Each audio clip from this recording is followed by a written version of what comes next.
पहिल्यांदा दादांच्या समोर भाषण करतोय, थोडं घाबरलेलो आहे, पण नक्कीच जर माझ्याकडनं काही चुका झाली दादा मला माफ करा.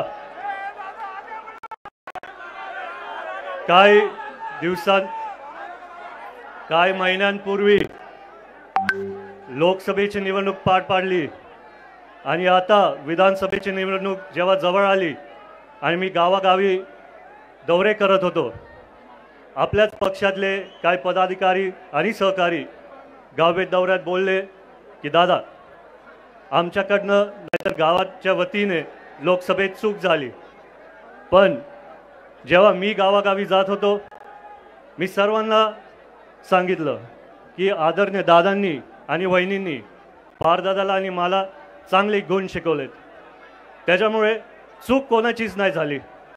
सगळ्यांचे स्वतंत्र अधिकार असतात, सगळ्यांचे स्वतंत्र विचार असतात, ही लोकशाही आहे आणि त्यातल्या त्यात सर्वच बारामतीकर पूर्ण पवार कुटुंबावरती प्रेम करतात. त्याच्यामुळे तेव्हाच त्यांनी ठरवलेलं होतं की लोकसभेला ताई म्हणजे साहेब आणि विधानसभेला दादा.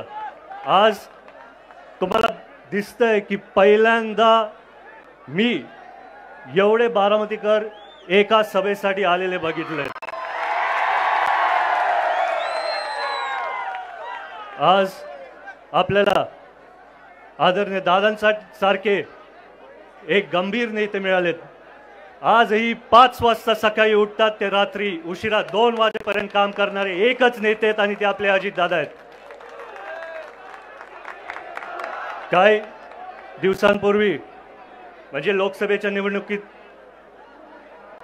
पुढच्या लोकांकडनं काही व्हिडिओज व्हायरल झाले. त्यांनी नॅरेटिव्ह सेट केलं, जाहिराती दाखवल्या, त्यांनी 2 टँकर कुठेतरी फिरवले आणि व्हॉट्सॲपवरती दाखवलं त्यांनी 100 टँकर फिरवले. त्यांनी 2 लाईट कुठल्या तरी गावामध्ये लावले आणि व्हॉट्सॲपवरती सगळ्यांना दाखवलं की 100 लाईट लावले. तर मी दादांकडे गेलो, मी दादांना बोललो, दादा तुम्ही 35 वर्ष कामं केलेत, त्याची पण जाहिराती करू द्या आम्हाला. तेव्हा दादांनी एवढं चांगलं वक्तव्य केलं. दादांनी मला सांगितलं, जे कामं मी माझ्या लोकांसाठी केलेत ते त्यांच्या हृदयामध्ये, त्याला जाहिरातीची गरज नाही.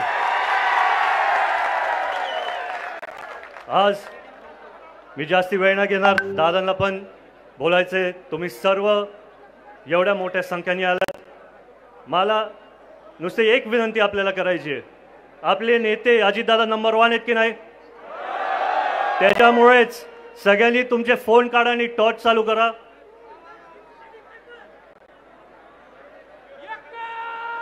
आणि जेव्हा मी बोलतो बारामतीचं लेख, तुम्ही बोलायचं अनुक्रमांक 1 बारामतीचं लेख, बारामतीचं लेख. आता नवीन पिढी काय झालं, मागाशी मी बघत होय होय केली बाबा केली, याला तेवढं समजलं, बाकीच्यांच्या डोक्यात शिरत आली, बाकीच्यांची सटकली रे, तुझी नाही सटकली. त्यामध्ये मी त्या बाबतीमध्ये लक्षात घेतलं. मी ज्यावेळेस राजकारणात आलो त्यावेळेस मी तरुण होतो. आता आमच्या चिरंजीवांचं भाषण आम्ही ऐकलंय आणि म्हणलं लईच भारी बोलायला लागलाय. म्हणलं रात्रभर पाठ करत होता वाटतंय, रात्रभर झोपला नाही, पाठ केलेलं दिसतंय. ठीक आहे, गमतीचा भाग जाऊ द्या.